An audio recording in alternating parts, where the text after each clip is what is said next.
Élie. Et hier, on a vu comme ça, si vous voulez que Dieu vous donne l'onction qui repose sur votre leader, soyez fidèle et loyal à lui, comme Élisée.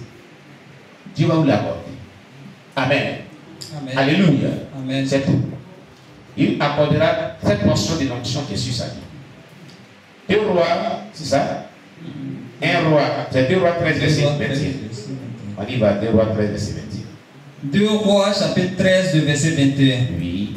Et comme on enterrait un mort, un homme. Et comme on enterrait un homme. Voici.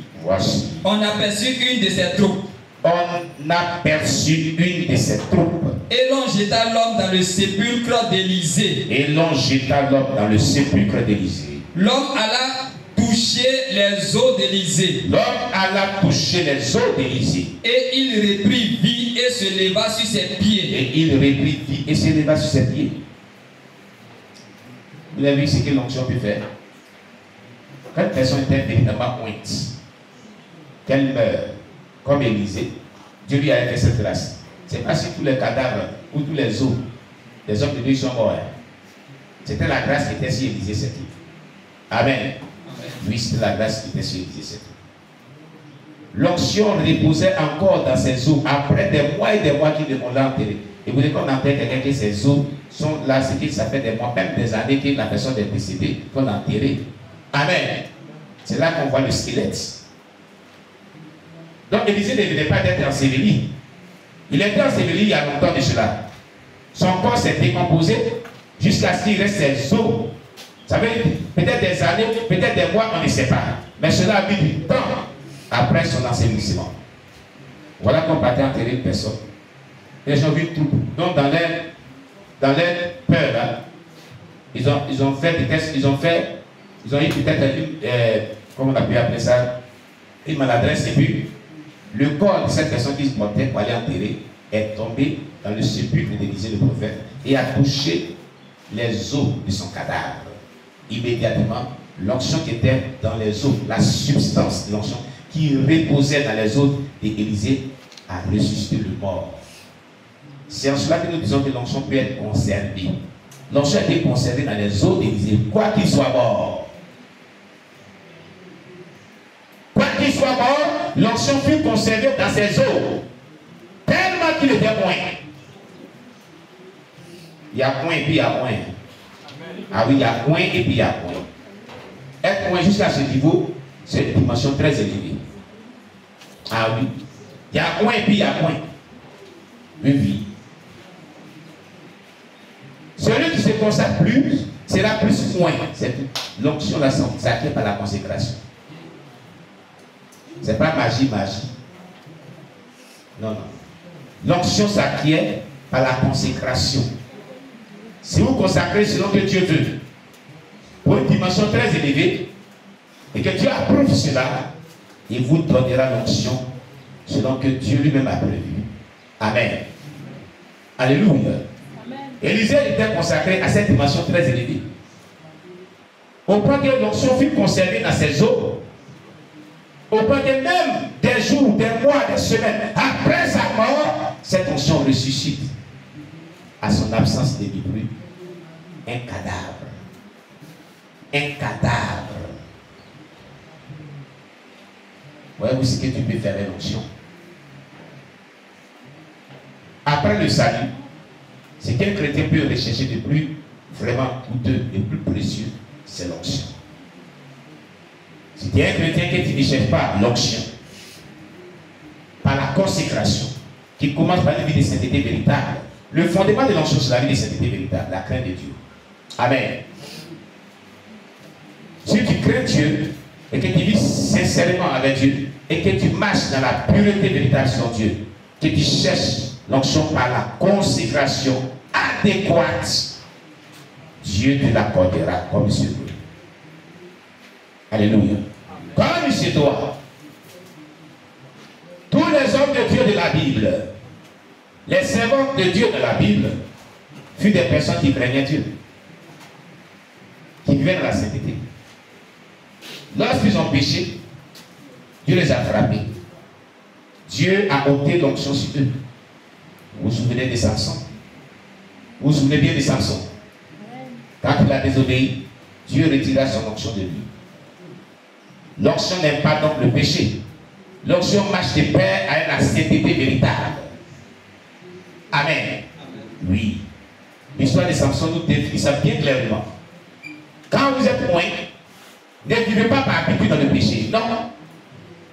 Sinon vous aurez l'esprit de perdition. C'est ce qu'on a dit, on a dit hier dans Matthieu 7, verset 21 à 23. Il y a des personnes qui ont eu l'onction, qui ont marché dans le péché. Et cette onction se manifestait. Mais c'est un esprit de perdition, un esprit d'égarement. Et c'est de ça que Jésus a parlé dans Matthieu 7, verset 21 à 23. Revenez-nous Matthieu chapitre 7, verset 21 à 23. On va un peu expliquer les choses. Matthieu chapitre 7, verset 21 à 23. Pour que les gens comprennent un peu. Amen. Oui. Matthieu chapitre 7, verset 21 à 23.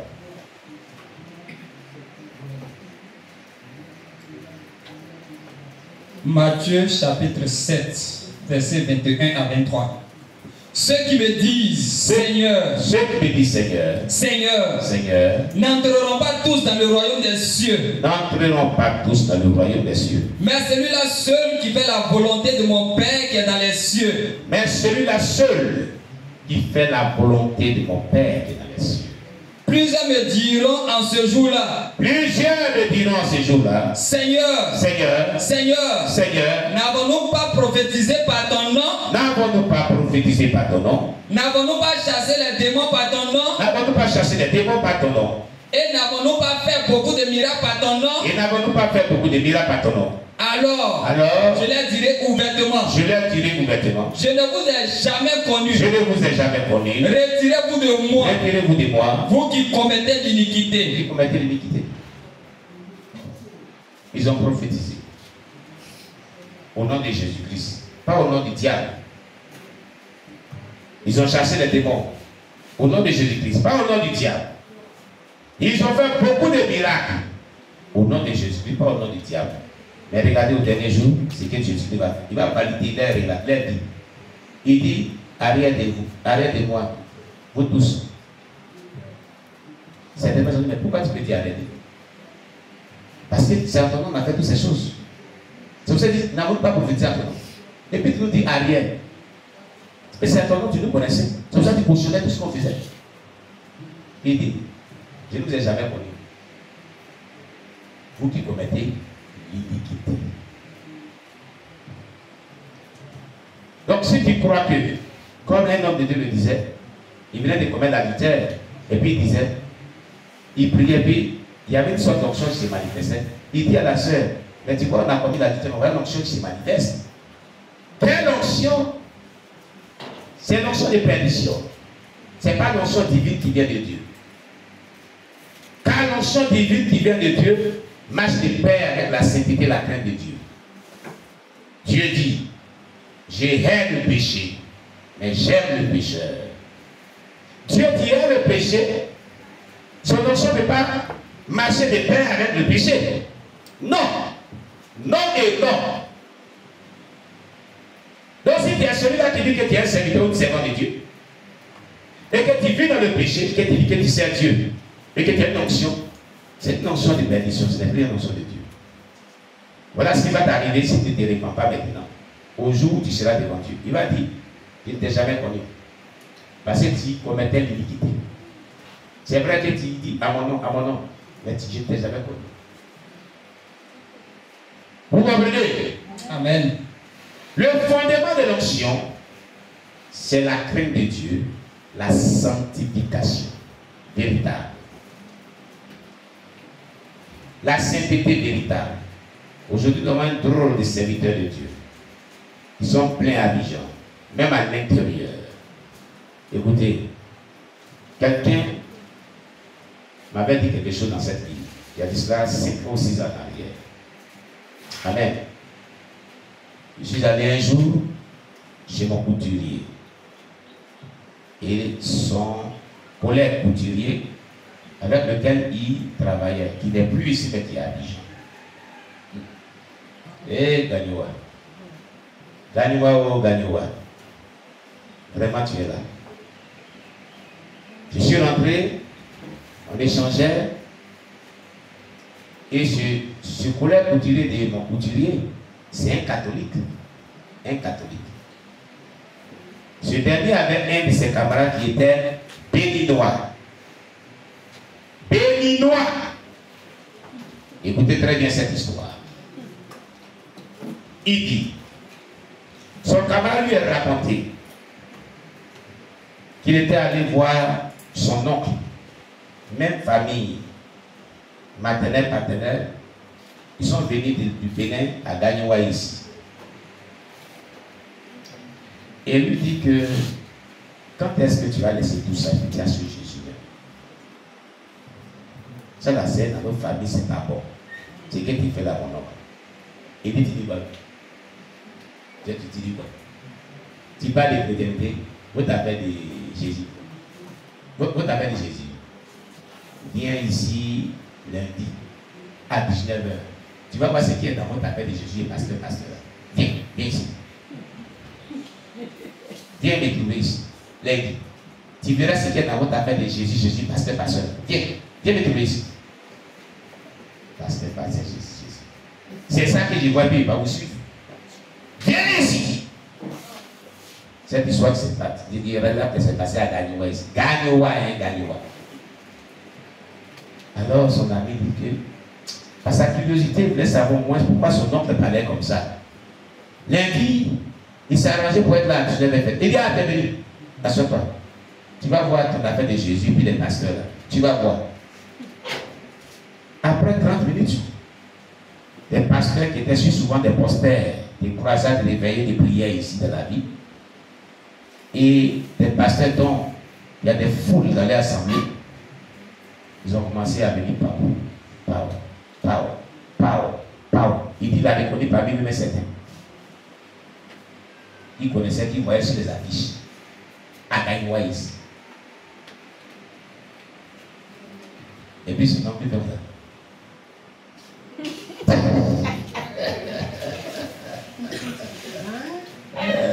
Gagnoua. Ils sont venus prendre des portions mystiques pour envoûter le peuple de Dieu.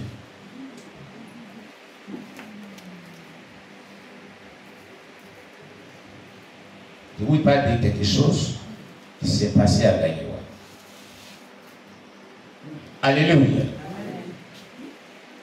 Quand il a fini de faire sa consultation, il a fini, ils sont partis. Il dit, faut me parler maintenant de ce que tu t'as dit, il n'a pas passé. Tu peux parler. Faut me parler maintenant. Les voilà, il vient de quitter. Tu as vu, non? Il dit oui. J'ai été appelé ici, j'ai dit, il faut venir. Et ce frère était ferronnier. Je vais faire notre affaire de nos familles là. Tu vas prospérer dans ta affaire de ferronnier. Tu ne fais pas des choses de pasteur. Pasteur là, tu as vu dedans? Tu as vu ce qui est dans pasteur là? Il dit, mais ce que tu as là, c'est dans la famille, tu es arrivé. Moi-même, je faisais ça. Il pouvait prendre. Et comme tu n'es plus dedans la vie, il y a même. Tu as prospéré dans ferronnier. L'onction satanique existe. Je vous ai toujours dit, quand il y a le vrai, il y a le faux. Vous comprenez? Quand il y a le vrai, il y a le faux. Quand le diable copie toujours sur ce qui est de Dieu. Il n'y a jamais eu de vrai sans le faux. Depuis que le monde est le monde. Si vous voulez examiner bien, hein? Nos mamans, vous attachez souvent des pailles, non? Vous dites que ça c'est vrai, paille, ça c'est son beau, non? Vous ne dites pas ça? Hein? D'accord. Il y a vrai et il y a faux. Toujours ça existe. Dans tous les domaines, il y a toujours le vrai et il y a toujours le faux. Car le diable copie toujours ce qui est de Dieu. Donc s'il y a la vraie onction, c'est qu'il y a la fausse onction quelque part. Et souvent les personnes ne veulent pas qu'on en parle. On doit en parler. On doit dénoncer ce qui n'est pas de Dieu. Alléluia. Mais oui, on doit dénoncer et éclairer le peuple de Dieu. Je suis arrivé, il a dit au frère là, ce que tu dis c'est vrai. Il dit, je t'ai dit quelque chose. Mon ami là, avec lequel on est à l'église catholique, il est là. J'ai dit, est-ce qu'on ne peut pas faire un arrangement? Et puis,